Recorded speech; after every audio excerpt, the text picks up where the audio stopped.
welcome to Wrestling with the Future. I'm your host, Psychic Angelo. Jeff the Ref is on assignment today, and I am joined today by an amazing guy. He's a good friend. He is a writer, actor, producer, director, and filmmaker extraordinaire.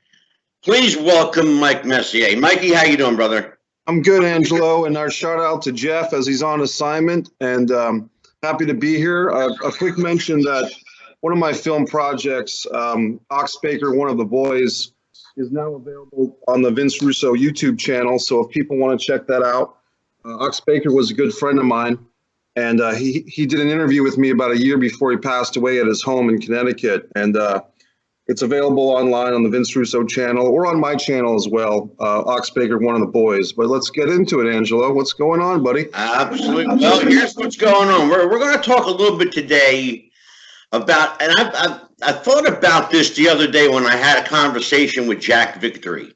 Yep. And I encourage everybody to go to our all of our platforms and listen to that conversation with Jack Victory. Very informative, insightful. And that was part one of our conversation. Jack will be back this week for part two, and we're calling this Story Time with Jack. It's everything wrestling, road stories, and more. So be sure to join us when that show drops on Wednesday.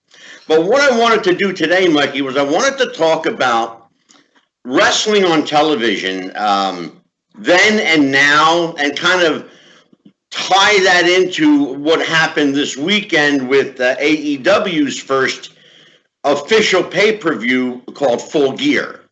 Right. So let's talk a little bit. You and I are I would, and I don't want to speak on your behalf, but I would say that you're probably old school. I think so. Okay, and then you remember when you watched wrestling growing up, the flavor, the feel, the characters. Right. And I watch wrestling now, and although I watch it with a different eye, I still do miss the characters. I miss the storylines, the angles, sometimes ridiculous angles, sometimes, insightful and thought-provoking, provocative. Right. I certainly don't miss the bra and panties matches, I will tell you that. But I do miss the good old-fashioned characters. The mystique, I think you're looking for. The word would be mystique of it all. Yeah, and that, you know what, Mikey, that's a really good word. Yeah, mystique of There wrestling. was a mystery element. Right. Wrestling. There was before, and I hate using this word, but before everyone got smartened up. Right. And before there were smart marks, which in and of itself is ironic. It's kind of an oxymoron. Because if you're smart, you're not a mark, and if you're a mark, you're not smart. Yeah, good point. But before everyone became, an expert on wrestling, there was this third layer, this veil that covered pro wrestling. Yep. It was the man behind the curtain pulling the strings. You knew it was the Wizard of Oz behind the curtain, but you almost didn't want to know what he looked like. And they weren't so blatant about telling you every in and out of everything. Yeah. So here's the question I asked you. I want to ask you the same question, Mikey. What happened to our wrestling, brother? What have they done to our sport is how I used to say it. I chalk it up once again to Tough Enough, the original Tough Enough. I think it was, I want to say 2001, 2002, when you had Maven. You had guys like Taz and Al Snow as coaches, and of course they were just doing their job.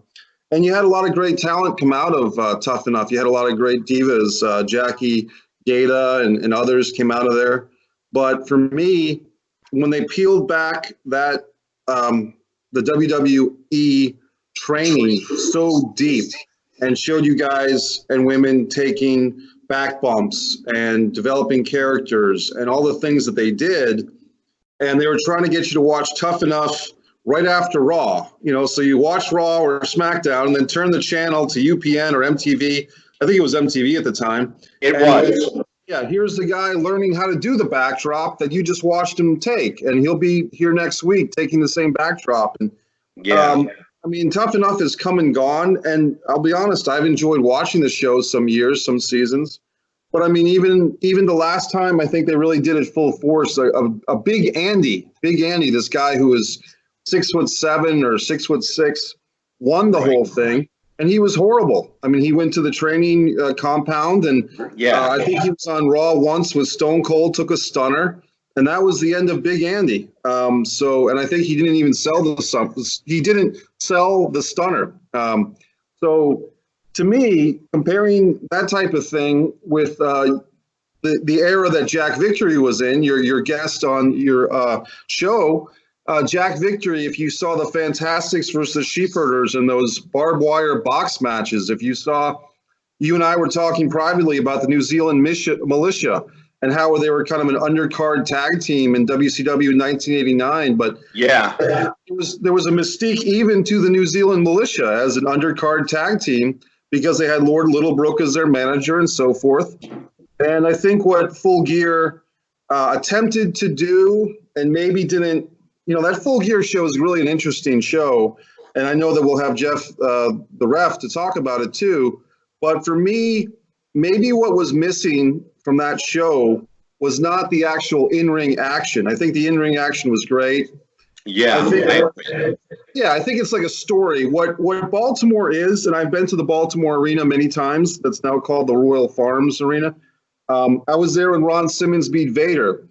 That's a story. The first African-American World Heavyweight Wrestling Singles Champion. That was a story being told. I was there when Owen Hart won the King of the Ring in 1994. That was the story of the younger brother matching what his older brother had done the year before. What Full Gear lacked, perhaps, is a beginning and a middle to a lot of those matches leading up to the matches. So the emotional investment, they weren't really being paid off because there was nothing to pay off. Well, you're talking about something, Mikey, that I have been harping on for the last couple of episodes, and you keyed in on the magic words, emotional investment. Right.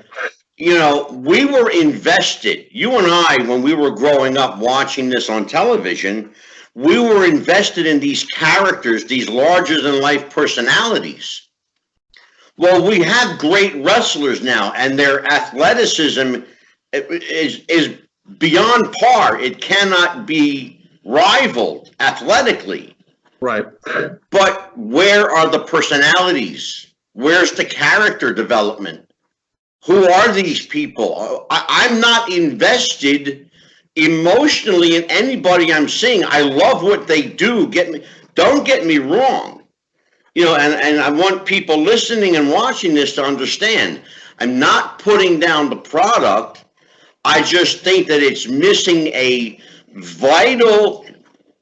most vital, I don't know how to stress this enough, a critical element, which is the emotion. How do I feel for this guy? How do I hate someone so bad that I want to throw my beer at them? How do I love someone so adoringly I want to be them? It was back in the day, Ric Flair. Every woman wants to be with him. Every man wants to be him, Right. He was a nature boy. He was a character. Yes, he was Ric Flair 24/7, but he was still, a walking, living, breathing character. And that's missing. I don't find, probably, and I'm going to stop myself for just a second, but probably the closest today that has that kind of old school feel, and you might agree, Mike, is this kid, Maxwell Jacob Friedman, MJF. Yeah, and he's got something. Yeah, MJF is a heel that, he was a heel disguising as a baby face as Cody's kind of protege for a couple of months. And the big payoff was just at that Full Gear show the other night, last Saturday night, I guess 6 days ago. At this point, we were recording this. But when MJF as soon as he came out to the ring as Cody Rhodes' second, most attuned fans would be like, okay, we know where this is headed by the end of the night.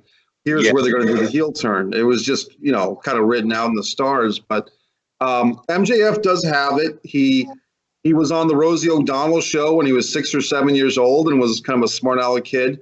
Yeah. So he's just kind of a natural. I don't know if you've seen that clip, but it's very funny. I actually have. Yeah. And I think if anything that an MJF, kind of like a Chris Jericho, also in AEW, and we saw this personified in their double promo the other night on Wednesday on Dynamite, is MJF or a Chris Jericho such a good heel that they become likable and then in a sense become babyface. So we saw that. Yeah, Mike, we saw that in history a couple of times. It happened with Steve Austin and Bret Hart. Right. Bret Hart walks into the match as the babyface, and he leaves the same match as the heel.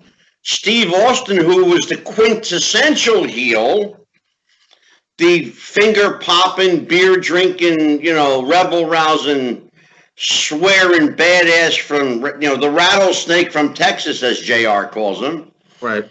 He ends up being adored and loved. Yeah. But you mentioned in describing MJF, he comes in with Cody, he's his friend, which is, we'll talk about that in a second too, because I got a problem with that. Okay. He comes in as his friend, and like you said, all the in-tune fans, or what they call smart fans, they all knew, okay, we're just waiting for the heel turn now. But doesn't that in itself tell you something's wrong if you're anticipating that you already know he's going to turn? It's a good question. There was no mystery there.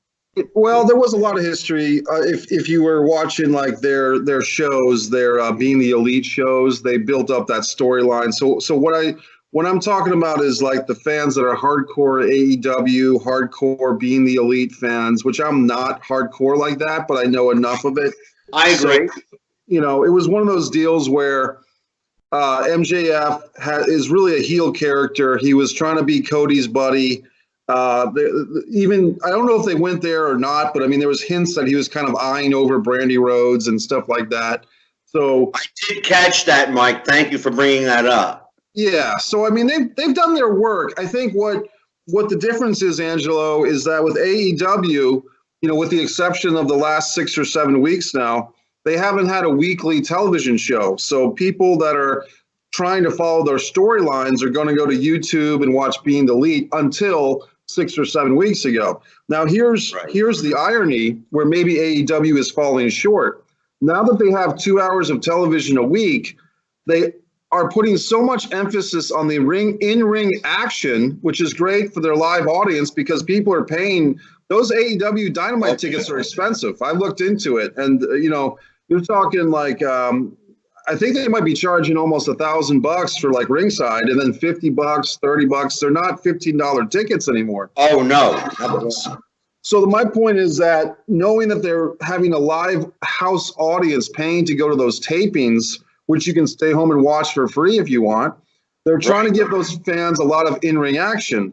The sacrifice or the choices, then you're not going to have as much time for vignettes and promos and storyline development as a lot of fans that are used to the WWE are used to. And therein lies the problem. Right. Therein lies the biggest problem, because those vignettes, that was your background. Right. That was your history. Why does this guy hate this guy? Let's go see. Let's take a look. Let's pull back the veil just enough to give you a peek at what brought them to this point without exposing the entire thing. Right. Now, we give away everything for free. Yeah, the problem is they don't have enough time to have a 20-minute, John Moxley versus Page draw and develop why does Joey Janela and Sean Spears have an issue. If you really think about it, there's 2 hours of television on Wednesday nights, probably 25 or 30 minutes of that's thrown out for commercials and bumpers. So you're down with 90 minutes. Of that 90 minutes, how much time are they supposed to give to actual matches to satisfy those people that are paying, $30, $50, $100, $1,000 to be there? And how do you balance that with vignettes, storylines, and promos to satisfy people's need for the male soap opera, as it's been called? Mike, you bring up a very, very valid point, and in fact, it ties in to something that we talked about the other night with Jack Victory. I asked him the question. I said, Jack, what happened to the house show business? Has television killed the house show? Right. And by and large, it has, but it doesn't have to be that way. If you remember growing up watching on television, it was big guy versus little guy, squash match after squash match. Yep. Once every 2 or 3 weeks, Bruno Sammartino would come on and make an appearance. He was the champion. But if you wanted to see Bruno, you had to pay that ticket money to go see him at your local arena. Right. Now, that's all gone. Everything's on television. Big corporate sponsors are paying millions and millions of dollars. If they don't sell out the 20,000-seat arena, guess what, Mikey? They don't have to. They don't have to. People were complaining, WWE only drew 3,000 people to a 22,000-seat building. So what? Who cares? They're getting paid the same. I guess. Am I wrong here? Tell me if I'm wrong. Well, I guess the question or the response for that would be, who cares? I care, because to me, it's an embarrassment when a pro wrestling company as big as the WWE, with their ties to local marketing by now, 60 years or 50 years of being in business, the WWE has ties to every market, whether it's Florida, Rhode Island, New York, New Jersey. So they should be able to get a decent sized crowd for every house show. Some will be better than others. But when you're talking about places like Madison Square Garden getting horrible turnouts for WWE shows, to me, that's an embarrassment. And, the adjustment could be the WWE could either do what Eric Bischoff did back in the early 90s with WCW, stop doing house shows or stop doing as many house shows. If they cost you money or be an embarrassment and you've got all these tarps filling up arenas instead of human beings with pulses, put a break on the house show, and maybe in 2 or 3 years, the fan base will want house shows again, and absence makes the heart grow fonder. They do so much, WWE now does so much television. To me, they inundate their own product onto their own consumer. And that's the point and Mikey, thank you, that's the point I was making. They don't need, when I parenthetically asked the question, who cares, because they have corporate advertising. Right. From a fan perspective, I care. Let me make that very clear. And I know you care. Yes. But they don't care. If they don't care enough about their target audience to want them to come to an arena because they know they have the fallback of huge corporate sponsorship, then what, it is what it is. What do you do? Or huge Saudi Arabian sponsorship or huge Fox deal sponsorship. Oh, yeah, exactly. So we're talking about, especially, you mentioned Fox Television. Right. It's like the number 2 television market in the world right now, not just in the U.S. Right. Fox is like number 2 worldwide, just under NBC. Right. Which is the single biggest television market worldwide. If Fox is throwing all this money into the SmackDown program, and they're not seeing any residual benefit financially from their investment, one of 2 things is going to happen. They're going to sell it back to Vince McMahon at a loss, or they're going to cancel the show outright. I tell people, you make no mistake about this. And you you're in the film business, Mike. You know how this works. You've done enough film and television to know. Right. If Fox cancels the show, guess what, brother? They own that show. It's no longer the WWE owned SmackDown. It's WWE's SmackDown, but it's owned by Fox. So we need to be real clear about that. If they cancel that show, and they have a right to, it's their show. They own it. Okay. So if they're throwing this kind of money into that kind of television production, and after a while they don't see any benefit financially, you tell me, like if you're making a movie, right? You put a $2 million budget up against your film, this is what you got to work with, right? Yep. If $2 million worth of ticket sales aren't generated, you've already lost. You've technically lost when you said cut, wrap. Sure. Because you haven't sold any tickets yet. Unless a distributor buys your film and says, here, Mr. Messier, here's $2.5 million to cover the cost of your film. Right. We're going to buy it now. But no one will ever see this film. It'll never see the light of day. What do you care? You got your $2 million. Well, or do you, as an artist? There you go. Okay, there you go. You hit the magic word there. You get where I'm going with it, right? I do, and you, as they say, you provided a lot for us to unpack. The first off thing I would say is, you said it, as an artist, what Mike Messier would do is probably going to be different than what Vince McMahon, Paul Levesque, and Stephanie McMahon, and Shane McMahon, if he has anything to do with the decision, would do. I would consider myself a very different person than the McMahons, which is probably well illustrated by the fact that when I had a job interview for the company, I wasn't hired.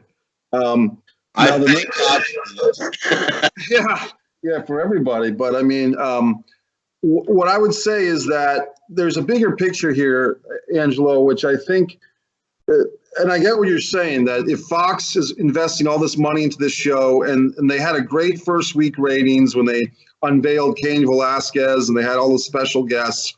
But if I'm not mistaken, the SmackDown ratings have been going very, very, very lower after that. They've progressively gone a lot worse. They've reached an all-time low Friday night. Yeah, and Friday night's a bad night for anything on television because that's the beginning of the weekend. So if people go out. Right.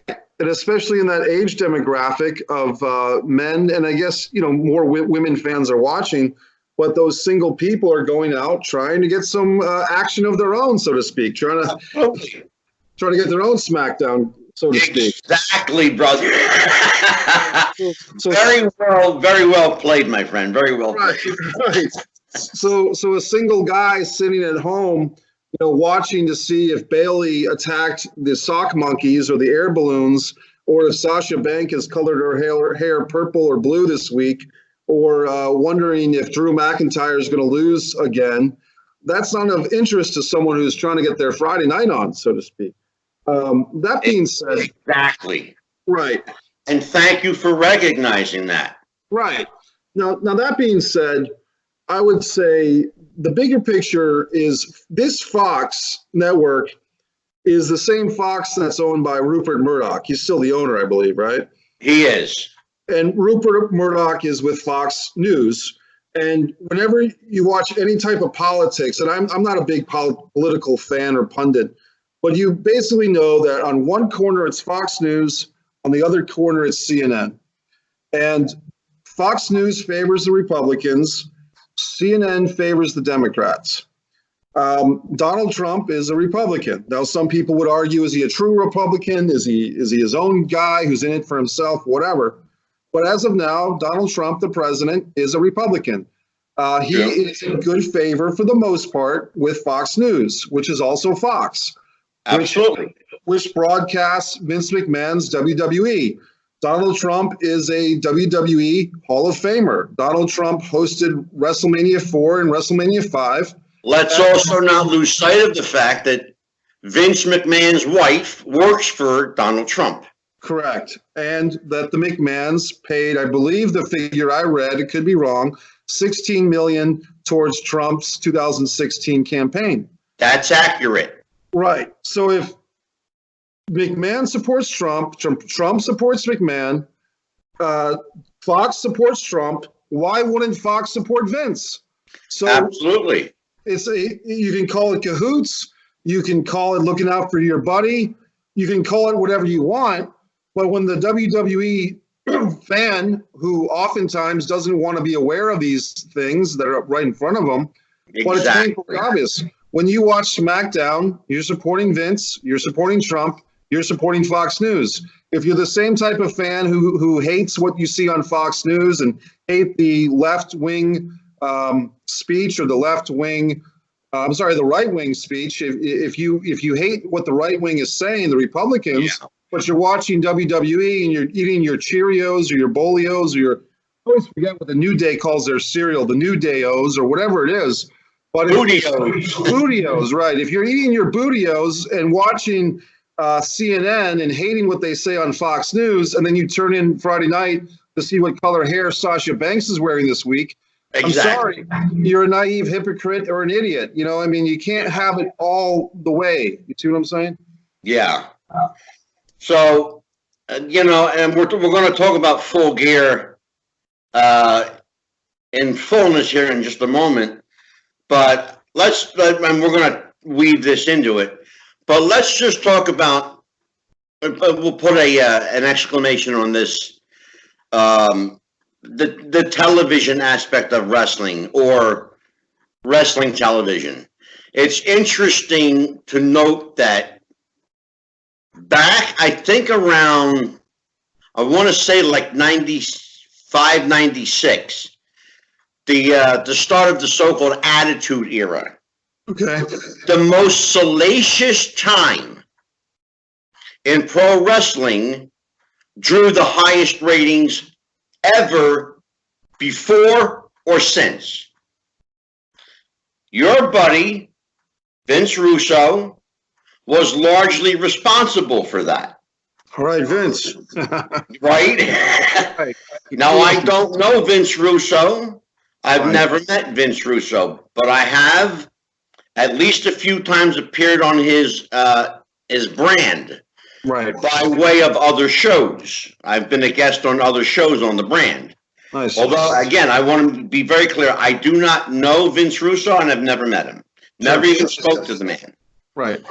But he knows of me. Right. He was responsible for the biggest boom in wrestling, not because he understood the salaciousness, but he understood the public. I see a little bit of that. I see a touch of that with AEW. They understand their fan base. What bothers me about AEW television is that they're catering only to their fan base. They don't seem interested in expanding the border or the perimeter outside of what they know. Doesn't that in the long run, Mikey, kill their product? Doesn't it hurt their product? It probably does. And what I think the term that I would use is indie-rific. You know, like AEW, in a lot of ways, action-wise, storyline-wise, production-wise, is not that much more advanced than a group that I used to see that I had nothing to do with personally, called Beyond Wrestling out of Providence, Rhode Island. Beyond Wrestling had Chris Hero. They had Donovan Dijak. You know, they had a lot of the guys that are big-time players now. Right. They had a guy named Chris Dickinson who conked a woman over the head with a chair, and that got a lot of attention in a negative way. But a group like Beyond Wrestling would have these 4.5-hour shows that I go to, and there would be no seats for the fans. Like it was like standing room only, and most of the fans were in their 20s or 30s, and it was hipsters galore. It was eat a waffle sandwich or a fried chicken melt from a truck in the out of a food truck in the parking lot. I mean, this was hipster wrestling at its finest. Right. AEW is kind of the televised version of that to me. And why I stopped going to Beyond Wrestling, and this is 5 or 6 years ago, not that long ago, but I mean, they had guys like Kevin Steen was there and doing great matches, but it was wrestling to the next level, but it didn't appeal to me because I don't want to stand on my feet for 4.5 hours. And B, that kind of jokey insider, tongue-in-cheek, we're doing this, but we're kind of making fun of it at the same time, which the Young Bucks exemplify. And they've gotten a little bit away from that, which I appreciate. I'm talking about the Young Bucks in particular. But for me, that type of hipster wrestling, ironic wrestling, as Cody labeled the Young Bucks' matches sometimes, it doesn't appeal to me. Not every match is going to be Tully Blanchard versus Magnum TA at Starrcade 85, but I wish it was, And I agree. Right. Now Omega Moxley in this lights out unsanctioned match in Baltimore, to me, that was a throwback to Tully and Magnum in the I Quit match. And I found it very interesting that was the one match that kind of, for me, made that pay-per-view all come together as being worth the $50. But other people, including, I guess, Dave Meltzer, had some initial criticism of it, and other people did. Renee Young, of course, the wife of John Moxley, did not appreciate it. Right.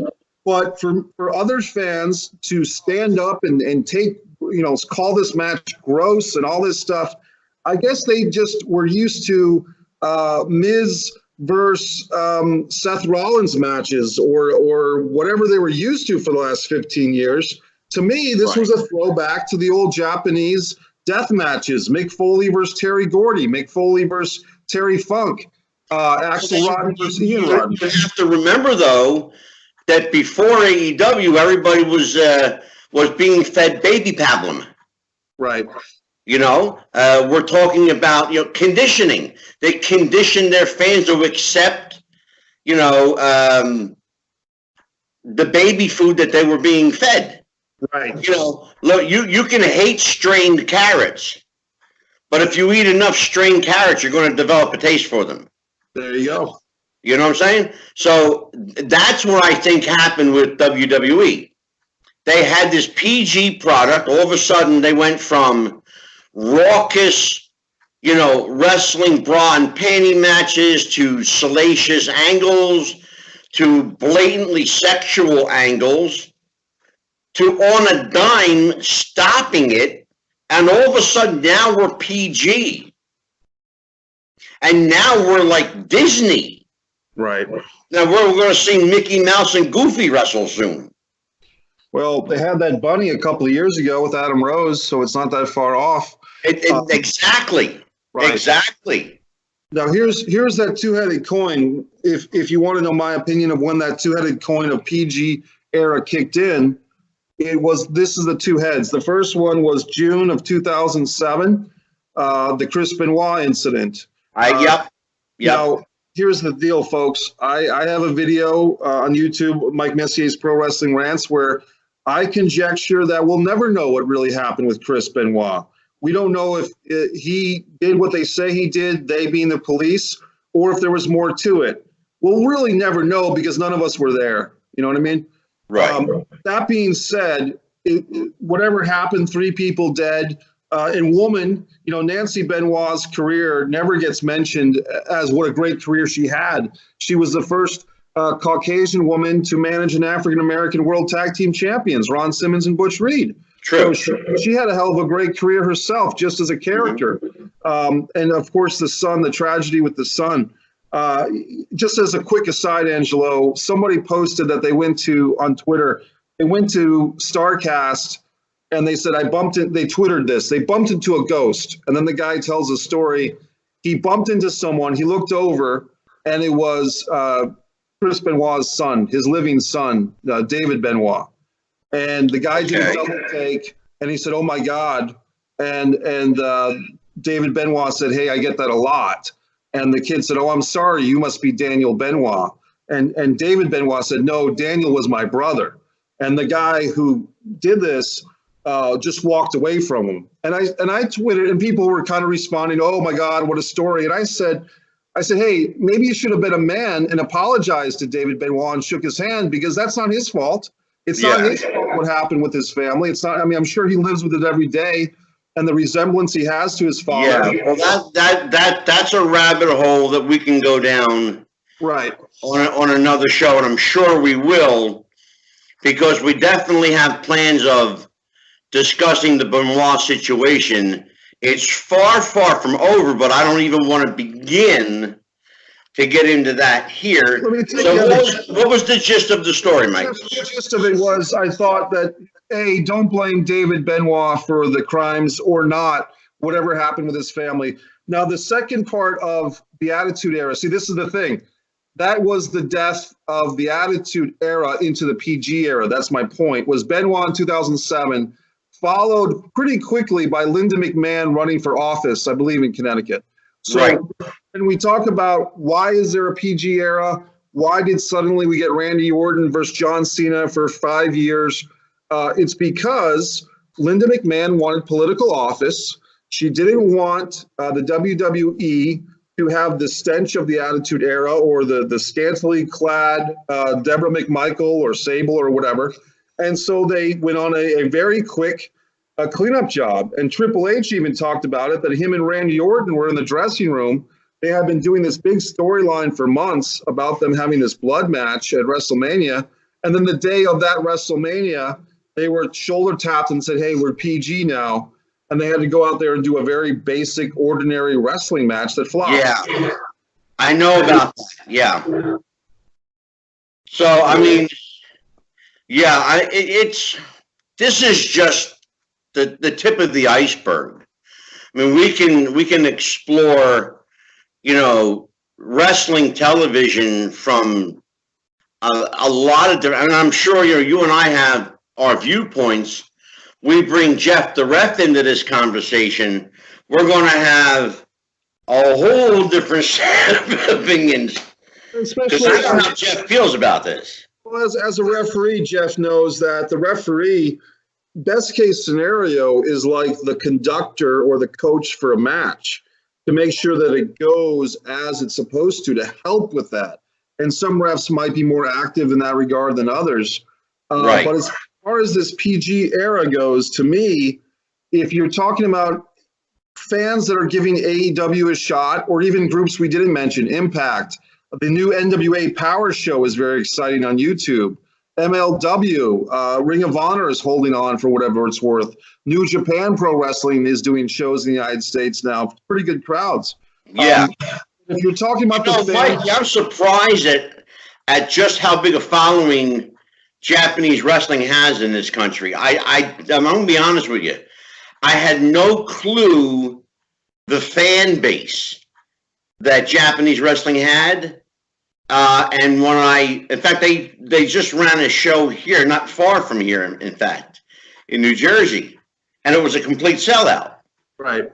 Almost, 3,000 tickets sold out within, 30 minutes or so.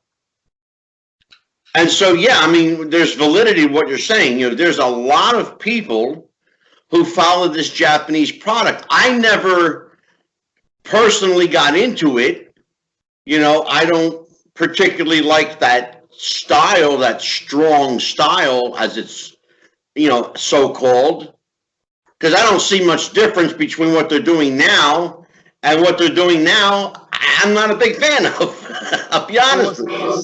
What's interesting, Angelo, was on YouTube, somebody did about a 20, 25-minute documentary about the different styles of Japanese wrestling, and how All Japan Wrestling, if I have this right, All Japan style had a style called King's Road. Main event matches were like these dramatic, epic 45-minute, 1 hour title match. That was the style called King's Road. And I think it was New Japan that had the strong style, which was hard hitting to the point of almost being a shoot, really hurt a guy type stuff. And to me, it was fascinating that what I love about pro wrestling, just to be very positive for just a second, because I am the angry wrestling fan, as you know, Angelo, but to be positive for a second, the great thing about pro wrestling and being a pro wrestling fan is you never run out of stuff to watch. You and I could get a stack of Mid-Atlantic wrestling tapes. You and I could get a stack of UWF, Japan. There's a group that was very stiff, very strong style in England. Dynamite Kid wrestled for it. It's off the top of my head, but it had a very interesting style that they did rounds in England with Dynamite Kid and all these guys way back when. We could watch WWE from 2003 and find ourselves enthralled by the comeback of Kevin Nash and Goldberg to WWE after being in WCW. You can find yourself, or even on the network now, I found myself watching, I think you and I talked about it, these house shows from places like the Philadelphia Spectrum and Madison Square Garden. And I found myself, Angelo, fascinated by Johnny Rodz in an opening match, carrying some guy to a 20-minute match, and the other guy did not know how to wrestle, but somehow Johnny Rodz made this guy look good. I couldn't believe it. It was said that if you got through Johnny Rodz, that you had a job. Yeah, and the guy that he was wrestling was a real tomato can who it was the typical feel of the Latino guy with like the Pete Jones name, exactly.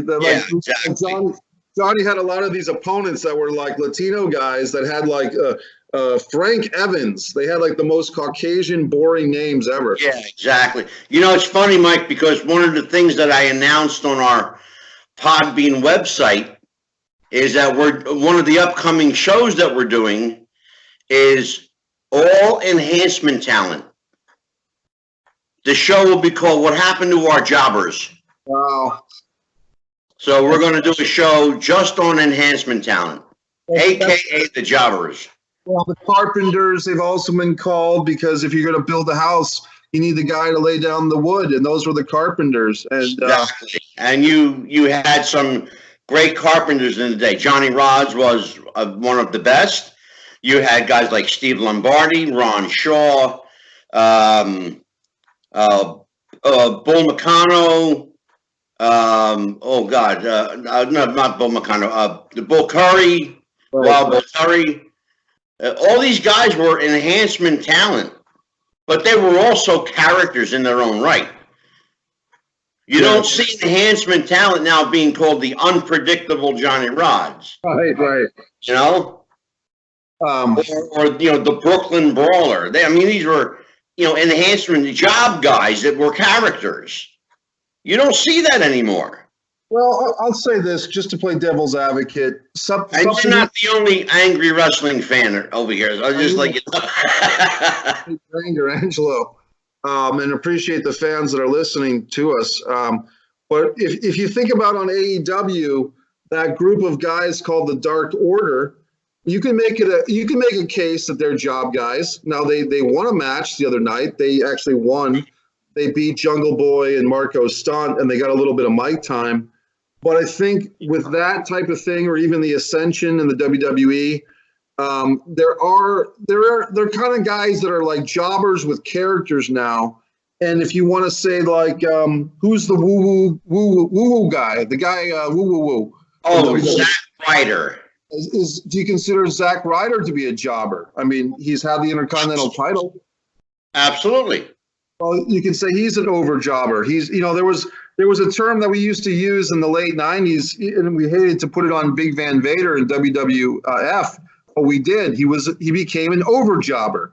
He was a guy that was over, and he had a character, but he was always losing to Kane or whoever else. Sure. But think about it, though. The characters. Right. You've said that word 3 or 4 times already. They were characters. Right.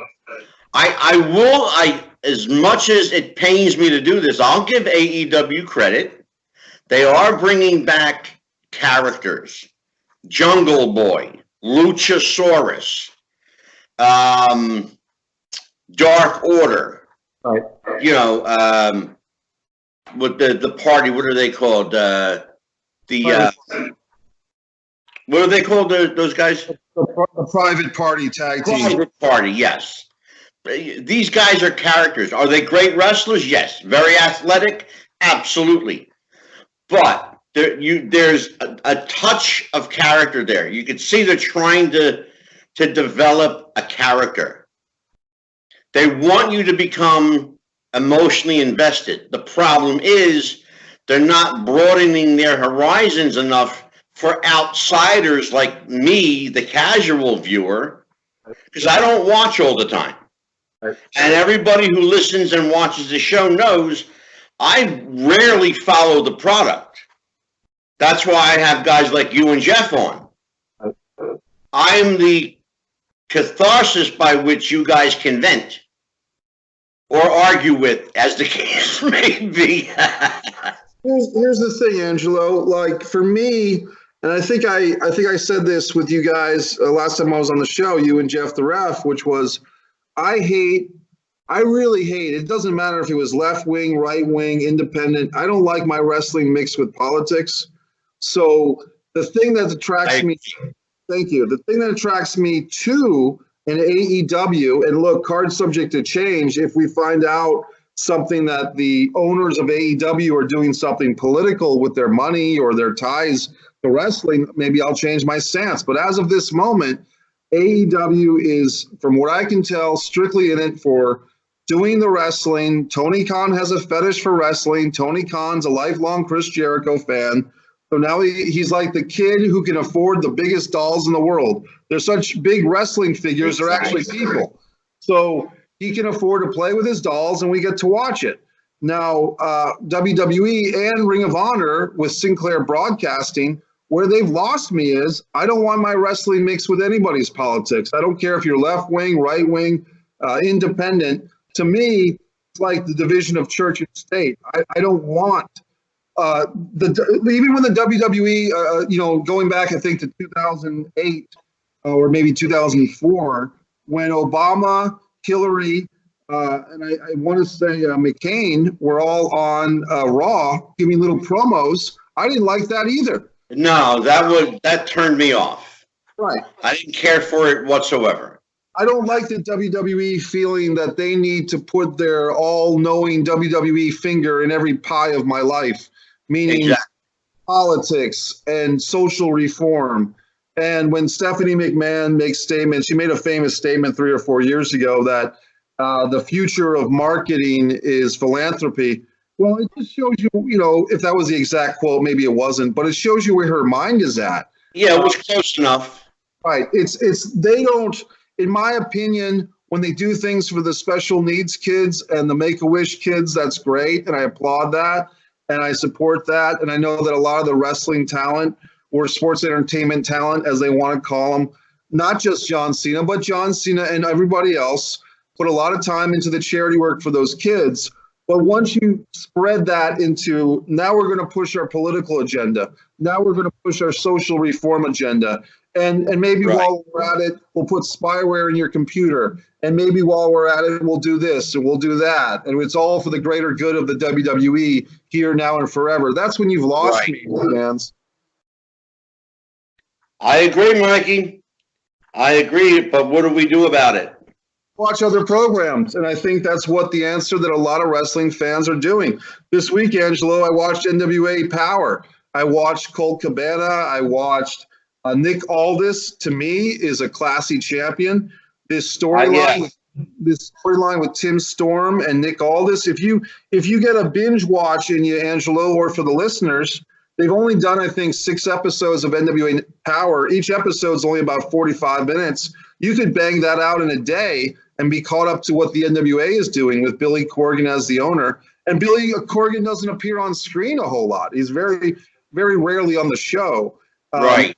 So I like the NWA, what they're doing. I like AEW, what they're doing. Is it perfect? No, it's not perfect. Impact has lost me because they give Sami Callihan, a guy who smashes people in the eyeball sockets with a baseball bat. They make him their champion. They're trying to put Tessa Blanchard as the first possibly women's champion of the men's division. That's getting too convoluted for me. I don't understand that at all. And this is one of the many things that has pushed me ever so further back. Right.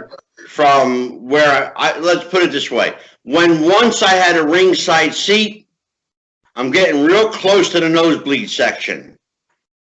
Pretty soon I'm going to be outside the building watching the show. Now, here's a funny stat and fact, Angelo, for people that are listening. I haven't been to a live wrestling show in about 3 years. I think it was December of 2016. I went to one of those Beyond Wrestling shows in Providence, and the last live wrestling function I went to was a Something to Wrestle podcast with Bruce Pritchard and Conrad Thompson. I went to that in the summer of 18. And the irony is, as I go to these live events less, people are respecting my opinion more because I'm giving more of a perspective on it. And therein lies the birth of this podcast. Right. I went to my first live show in 5 years 3 weeks ago. Yeah. And as much as I enjoyed it, and it did kind of, it's funny though, it was just a local indie show, but I saw touches of old school. Right. Like that I grew up watching on television. I saw like old school wrestling. And I was like, wow, these kids are good. Yeah. And they have like compelling storylines, and there's angles, and you know, there are characters, and like, oh, I like this guy, and oh, I hate that son of a bitch. Right. You know? And this is my first time in, like I said, 5 years. And I'm thinking to myself, if they cared enough to ask me what I thought, and they go to every show, how valuable is my opinion to them? So I understand completely what you're saying. You're appreciated more for having attended less. Yeah. It's almost like saying, what are we doing right? What are we doing wrong? We appreciate your opinion. And therein is your target audience, the casual audience that you're completely dismissing today on television.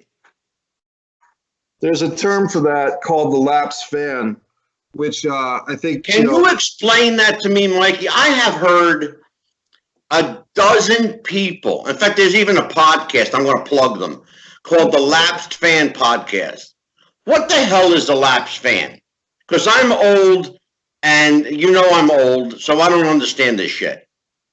Lapsed basically means someone who watched wrestling, whether it was during the golden era of the mid-'80s or the attitude era of the mid to late 90s or any other era of wrestling that they loved, they watched fervently, and whether the programming went stale, got cold, they lost their own interest.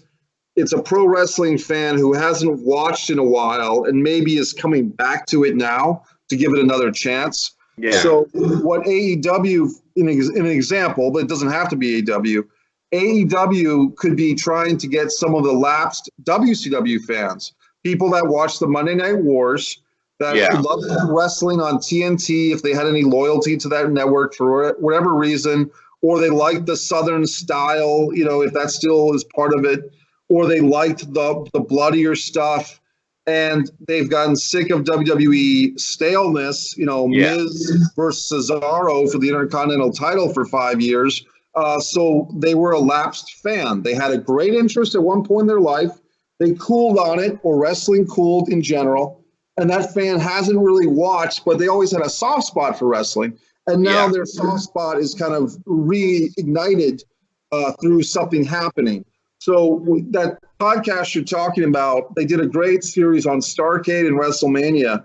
And they had Meltzer come in as a special guest, and he would dissect and analyze every year's Starrcade and every year's WrestleMania, which kind of was nice because it gave you a comprehensive highlight of each year in about a 20 or 30 minute soundbite, rather than listening to millions of hours of podcasts. In 20 or 30 minutes, you could kind of get an overview of pro wrestling from 83 to, whenever they stopped doing it, which was like 2009 or 10 or something. All right, Mikey. So bring this lapsed fan up to speed. Let's talk AEW Full Gear. Okay. I watched it. And here's the thing that I watched the pay-per-view by myself on a laptop computer. And so I didn't have like a house full of buddies watching on the big screen or anything. You know what I mean? I've just geographically moved to a new location. So I was kind of on my own. I had a couple of phone calls come in that night. I went to the Baltimore Arena as a kid. I really ordered this pay-per-view because I felt like it was a way of kind of honoring my own childhood as a wrestling fan. Like I was there for the Crockett Cup 87, folks. You know what I mean? So I've been around the block with this place. And so to see the Baltimore Arena come alive and be featured and highlighted for a big show was great. That being said, I don't know if I even liked the show as much as others did. I gave it kind of an overall rating of a B, with the Moxley Omega as being the best match on the show. Like you said, the Cody MJF thing was pretty predictable. It was well played out. I thought there was some good moments on the show, some great moments. Mike, what kept you from giving it an A+? I just think that, like I said, the beginning and middle of some of these matches weren't established in the weeks ahead. We didn't have a Joey Janela, Sean Spears buildup. This 3-tag team title match, 3-team match, I would have liked to take Private Party out of it and just had the Lucha Brothers versus SCU 2-on-2. Basically, it wasn't that they did anything wrong, is that it just didn't have those emotional payoffs for me that I would have liked. And it wasn't as different as it could have been. That being said, I enjoyed it. It was fun to watch. Maybe I'll watch it again at some point. But, the Omega Moxley thing, I've forgiven Kenny Omega because of that match. I mean, I really had an issue with Kenny Omega wrestling the Japanese young women in Japan 10 years ago. Kenny Omega doing the thing, wrestling a plastic doll. A lot of things in Kenny Omega's career have pissed me off, and I've decided because of what he went through on Saturday night has earned him my forgiveness for what it's worth. Good. Yeah. He's being touted as probably the best wrestler on the planet right now. And now I don't know if that reputation is deserved, whether it's earned or whether by attrition. I can see that smirk on your face. I know where you're coming with this answer, but maybe just by attrition, or because there's nobody else around. Maybe Kenny Omega has earned that reputation. You're chomping at the bit, Mikey. Go ahead. I'll say this. If people remember the Pro Wrestling Illustrated Top 500 issue, and in 1997, they gave the #1 spot to Dean Malenko, who was like he was a cruiserweight champion, and they kind of gave it to him, but in a backhanded way. They said, you know what, nobody else was really doing great this year. Steve Austin got a neck injury halfway through the year, blah, blah, blah. So we'll give it to Dean Malenko because he's the best guy in the actual ring. I think that might be the deal with Omega, and I'll be honest, because the first exposure I had to Omega's wrestling was the Japanese doll thing, or the Japanese little girl and the doll and all that stuff. I've never really sat there and studied Omega Okada, their 4-match epics, but I've made a wrestling buddy date with a good friend of mine to sit there at some point, and we're going to watch bell to bell all 4 Omega Okada matches, me and my pal, Tommy DiNucci, a fellow filmmaker, and we're going to sit there and watch those damn matches, and maybe I'll come out of it with more respect for Omega's career. But to me, some of the things that Jim Cornette brings up, the head shaking, the smarkiness, too cool for school crap. I mean, there's a thing. I'll make a comparison from Omega to John Cena real quick. I was watching a John Cena match 4 or 5 years ago, And I was watching John Cena, and he was doing all these moves and taking all these moves. And I said, man, Cena's not even sweating. Like, he's literally not sweating during this match. And I said, he's making it look too easy. And I think that when you're a pro wrestler, whether it's Kenny Omega, John Cena, whoever else, if you make the thing look too easy, then you're losing the interest of a guy like me who... The believability's gone. Right. I'm used to seeing Dusty Rhodes with a splotch on his stomach, bleeding from the forehead, and Tully Blanchard trying to kill each other. And if you're making, throwing, the Great Khali over your shoulders, or Bray Wyatt throwing him across the ring, if that's John Cena, or if Kenny Omega has got time to be sarcastic or whatever during the middle of his Okada matches, I'm sorry, you've lost my interest. Somebody else might be loving it, but I'm not. Yeah, it's interesting because Kenny Omega wrestling that 9-year-old girl in Japan and wrestling the blow-up doll did nothing to hurt his reputation in Japan. He's over like Rover there. They love him.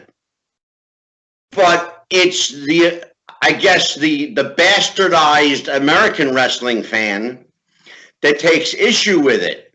Well, how dare he put over a 9-year-old girl?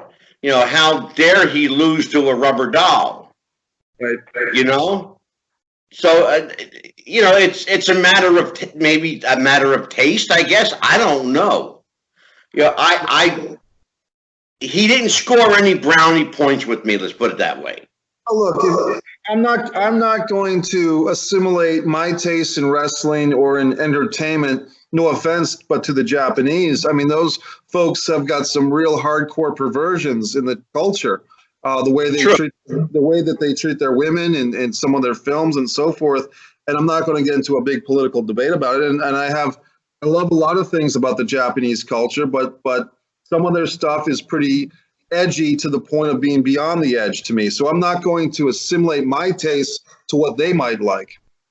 True enough. Okay, what match on the card stood out for you as the best all-around wrestling match? Like, if you had to pick one of the 9 or 10 cards on that match. I mean, I guess I'll go with the easy pick of the Cody Jericho match. That was probably the best because, as we've been saying, they built a storyline. There were stakes. And then Bischoff on his podcast, 83 Weeks, talks about stakes. The stakes were, if I don't come out of this match, being Cody, with the world title around my waist, then I'll never challenge for it again. So that type of stipulation, now you don't need a stipulation on every match going in, but that was a really good stipulation because people were fearsome that Cody was going to become the Jerry Lawler of the Memphis territory. Like every other time you turn on AEW, Cody will have the AEW title and who's he fighting against for it. Yeah. So that was probably the best. The MJF, although we could see it a mile coming away, but he really pulled a Owen Hart Survivor Series 94 by throwing the towel in for the guy that he wanted to lose, being Cody. So, I mean, I think you probably have to go for that. I would like to probably shout out to the undercard, just to mix it up a little bit so we're not saying what everybody else is saying. I think the two women on the dark match, Bria Priestley, who I'm a big fan of, and Dr. Britt Baker, the wrestling dentist lady, I think they had a very good match in a short amount of time. Right. Britt Baker got the victory, and then they did a little bit of a teaser for some type of thing with Brandy and Awesome Kong. And I would just give one last thing to Paige and Adam Page and Pac, I think, had a good hard-hitting, opening mid-card match. So I would probably say those three matches. I agree, particularly with the Pac Page match. Mm-hmm. I'm a big fan of Adam Page. I think he's got star written all over him. I think he will quickly climb the ladder in AEW. It wouldn't surprise me within the next 2 to 3 months to see him as the AEW champion. And I think that's where it's going. I do see, the proverbial thorn in everyone's side, MJF. making his presence known, although I don't know how technically sound he is as a wrestler, because at some point he will have to wrestle. And people should understand that we have yet to see him wrestle. He's great on the microphone. He cuts a hell of a promo. But what can he do in the ring? We don't know because we haven't seen it. He's and people lose sight of that, I think, sometimes, Mike. MJF, I've actually seen him wrestle live.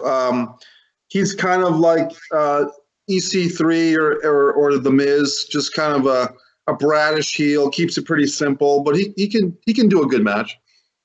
Talk to me about Nyla Rose. Oh boy. Let's talk about Nyla. Sure. I like Nyla. Okay.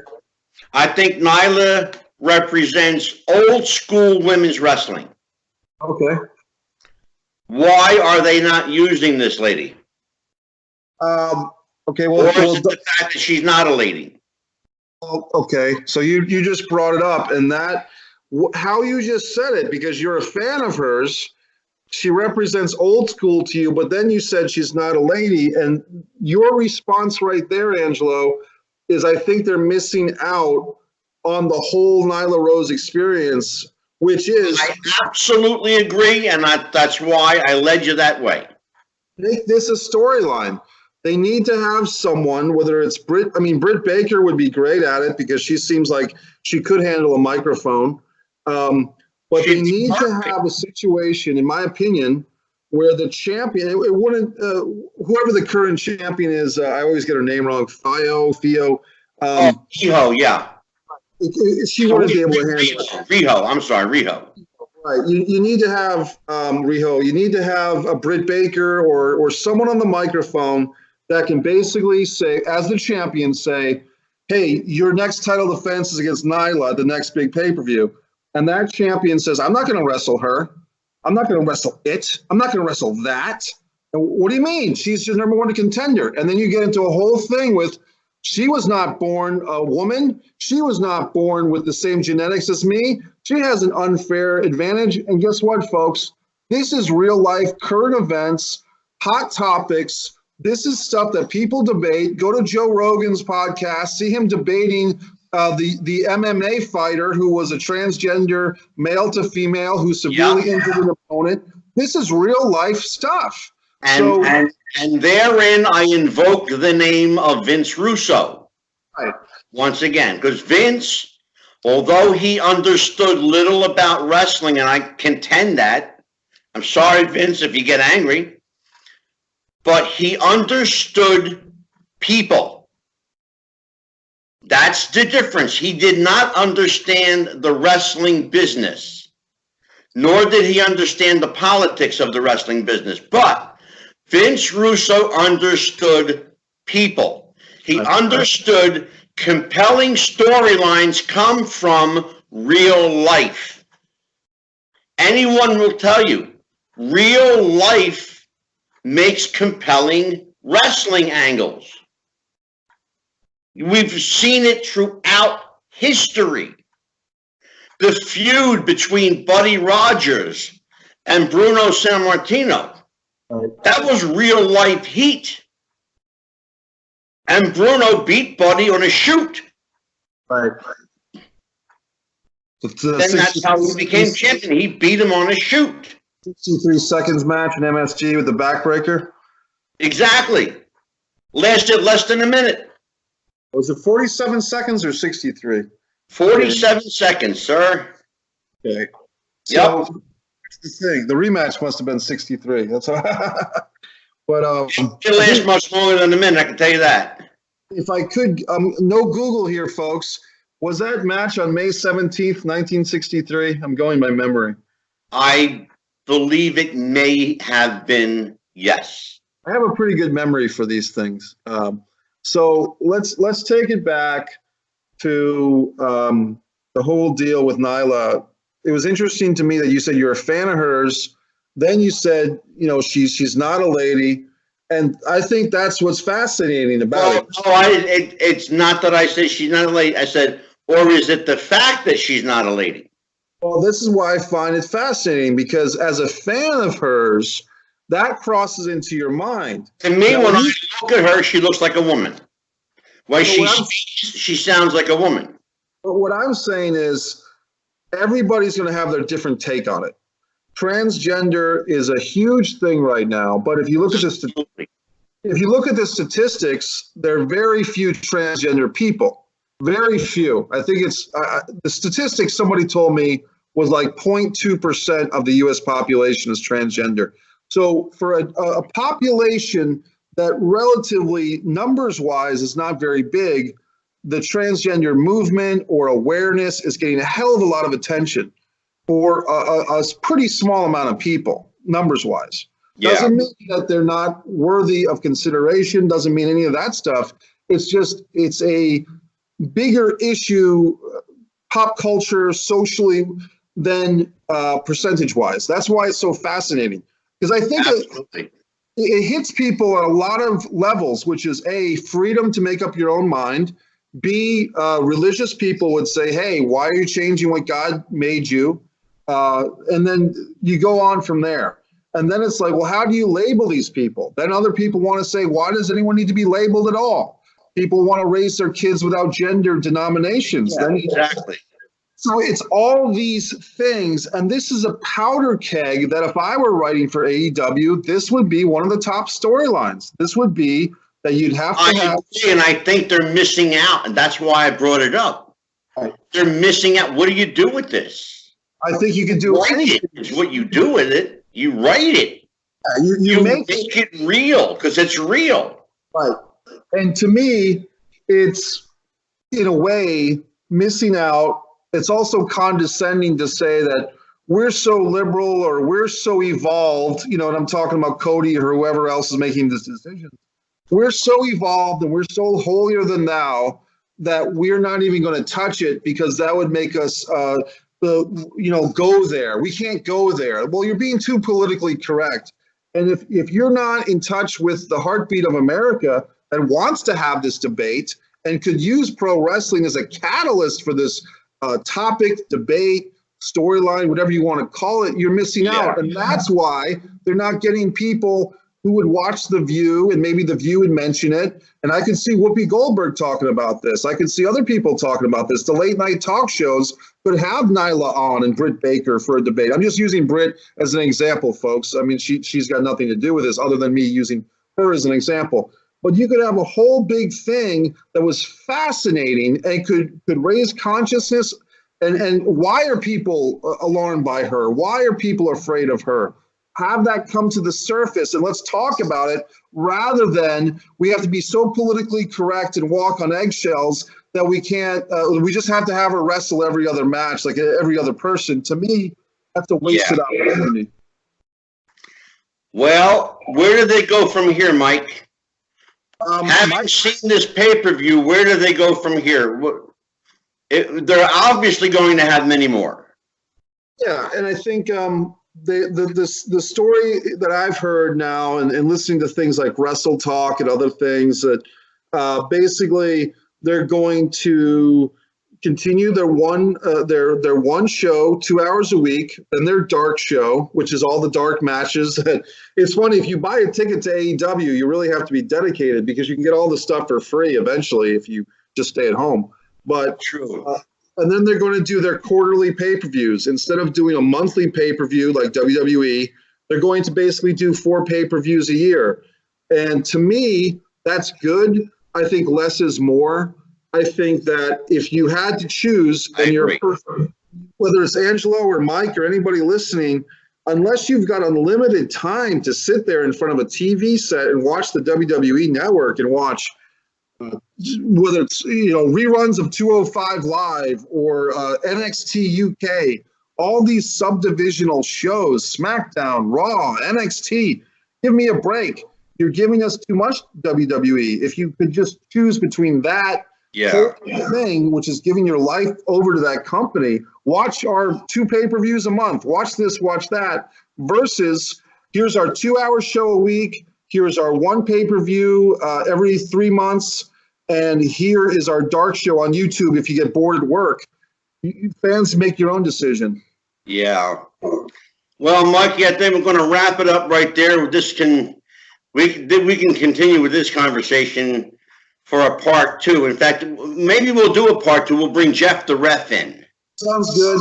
All right. So listen, hang in there with me for a minute. I'm going, oh, yeah, here we go. The Road Warriors. That's old school, brother. They were big in Baltimore, trust me. They were big in Baltimore. Oh, I know. They were big in Philly, too. Yep. All right, my friend. Well, listen, I'm going to let you go. So just hang in there a little bit, and we'll bring Jeff in. Let me record a part 2. It sounds good. All right. Take care, everybody. Signing off from Mike Messier, Psychic Medium Angelo here for Wrestling with the Future. Happy wrestling, everybody. Bye-bye.